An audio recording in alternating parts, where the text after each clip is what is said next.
What's going on, guys? The Barber Phil here, back again with another haircut tutorial, and today we're going to mix things up a little bit. We're still doing a tutorial, but I got challenged. I got that Walmart clipper challenge coming to me from Cutsbycoast. Jay Blends challenged him. Cutsbycoast challenged me. This is the WAHL Chrome Pro. It does have a cord on it, guys, so if you've kept up with my channel at all or Cutsbycoast, you know that we've cut the cord a long time ago. If you guys don't know what we're doing, we're using the 245 power mat and the power clips that go on a lot of your top brand clippers, like the cordless seniors, the cordless magic clips, and most of the Babyliss clippers. So if you guys don't know what those are, check out the video. I've got a couple videos in the description of this video. So check those out. We started this haircut off. We opened it all the way up. We created a massive open section there all the way up to about halfway up the vertical bar. Now what I'm doing here, I closed the lever all the way up. We're going to take it to about 1.5 inches or so below the top of that open section. I just opened the lever halfway, and we're just using the corners and kind of flicking through there, buff that little line out in between the closed and the open section, and then we'll start working on debulking the parietal ridge. After consultating with my client, though, he did say he wanted a military high and tight, which I don't cut many. We're not too close to a military base or anything like that, so I don't cut very many high and tight haircuts other than, like a high bald fade. But I think one difference is that military high and tights, you go a little bit more over the round of the parietal ridge versus like a high bald fade. You still try to keep it boxed up, or at least that's how I typically cut my high bald fades. So this was a little different and a little out of my comfort zone because I don't like going over the round of the head. I feel like it gives it a look that I don't like necessarily coming from my chair, but that's what he asked for. That's what we're going to give him. So we did that open section with the 1.5. We closed it up halfway and we buffed that line out, and now this is the WAHL Premium half guard. We started with it open, flicked up through that 1.5 area, closed it up. It took out that bottom line just fine. And actually, at this point in the haircut, I didn't feel like the blend was too bad. Now what we're doing, I've got the Slimline Pro LIs, and we're just balding the bottom out a little bit more just to create more of a transition from bald up into hair. And then from here, we'll go ahead and we'll start working on debulking that parietal ridge area a little bit more.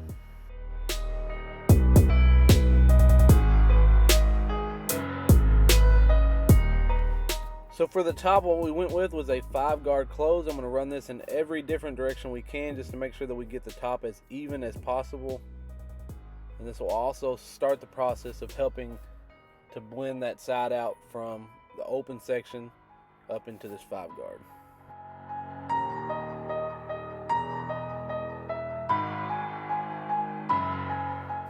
So what we're trying to do here is we're trying to soften that blend up a little bit between the sides and the top, and we're going to start things off with an open 3-guard, and then we'll slightly close it up, work our way down a little bit, close it up all the way. And there's that section right at the bottom. You can see that hint of a line right above that open section. That's what we're going to knock out here. This is the 1-guard. We've kind of got it about halfway to 3/4 of the way open, and we're working our way through there, and it did come right out, so we moved on. This is an open 2-guard, and we'll do the same thing. We'll start with it open. We'll work our way down a little bit, then we'll close it up some, continuing to work our way down until we like where the blend's at. We went in and closed it up all the way there. Now we'll come in back with the 1.5, same thing. Start with it open and then just slowly work your way down until you like where that blend's at.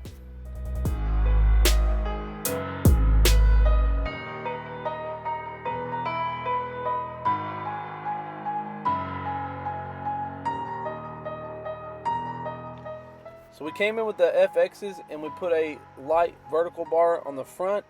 I hit what hair there was left for a C-cup. It's not real noticeable on camera. Then I over-directed the beard hair past that back line. We put a very sharp line on the back. That just sets up a nice frame for the beard itself.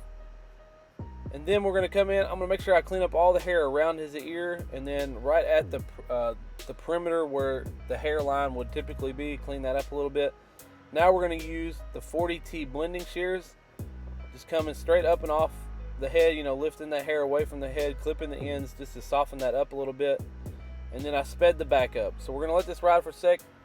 And it's the same steps, guys. The crown did give me a little bit of trouble, but because it's a high and tight, I took it a little bit higher. I mean, I hate being a crown chopper, but we did go ahead and chop it just because I felt like that's what this haircut called for.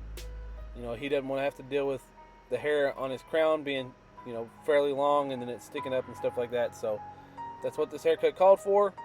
And like I said, guys, this clipper just kind of, it melted its way through this hair. It honestly, besides the clipper itself getting hot compared to my cordless clippers, it performed well. I can't complain too much. I personally wouldn't go pick one up, of course, but I mean, if you got stuck in a jam and you had to do a haircut on the spot, you can put out a decent haircut with this, guys. It's not so much about the clipper itself, it's about what you have as far as steps goes, as far as the system goes. If you have a system in place, you should be able to cut with just about anything. And so that really showed me with this, using this clipper and this particular haircut, that it's not about going out and spending, you know, $200, $300 on clippers all the time. You know, get some quality clippers, really work on perfecting your craft, perfecting your system and the steps that you go through for your haircuts, and you will produce a good quality haircut every time. So we got that back knocked out. Now we're on the left side, and we're doing all the same steps as we did. Got to keep things consistent. Started with that open section. Now I'm just using the trimmers to bald it out a little bit more, create a little bit more transition. Open 1.5. We'll close it up halfway. We'll drop down just a little bit. We'll take out that bottom line just below there with the WAHL half guard, and then we'll continue to debulk the area just above that.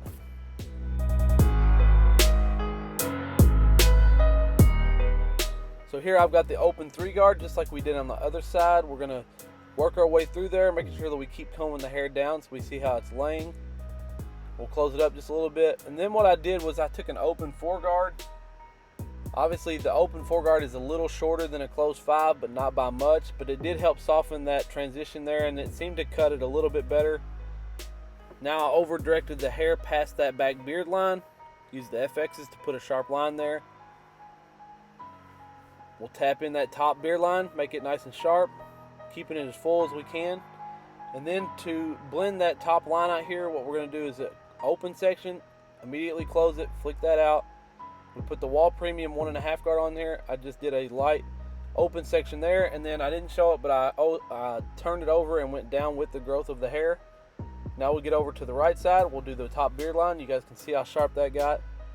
Use the hair pick, really pick the hair out just to make sure we got access to all the crazy hairs that fly away from him. Close the clipper up, just freehand it through here, give it a nice shape. And guys, these are the clients that we cut on the regular. We can post the people on YouTube, we can post haircuts on Instagram that are, you know, the perfect texture haircut, it's the perfect fade, it's the best lineup, and that's all well and good. But these are the clients that we get on the regular. These are the clients that honestly, they pay our bills because they come back on the regular, and these are the people, these are just the regular everyday people that we cut, and you know, it's nice to show them some love sometimes. And that about does it for this haircut, guys. The 2 people that I nominate are 50 Blades of Gray. He's an up and coming YouTuber that hit his 1,000 subscriber mark not too long ago. And then somebody that's been following this channel and has stuck with me from the beginning is JS Fadez. So those are the guys that I nominate. Take a second, guys. Hit me up in the comment section. Let me know what you thought. Like the video if you liked it. Dislike it if you didn't. Consider subscribing if you're new. Enable those notifications and you'll never miss another haircut from me again. And until the next video, guys, I appreciate it.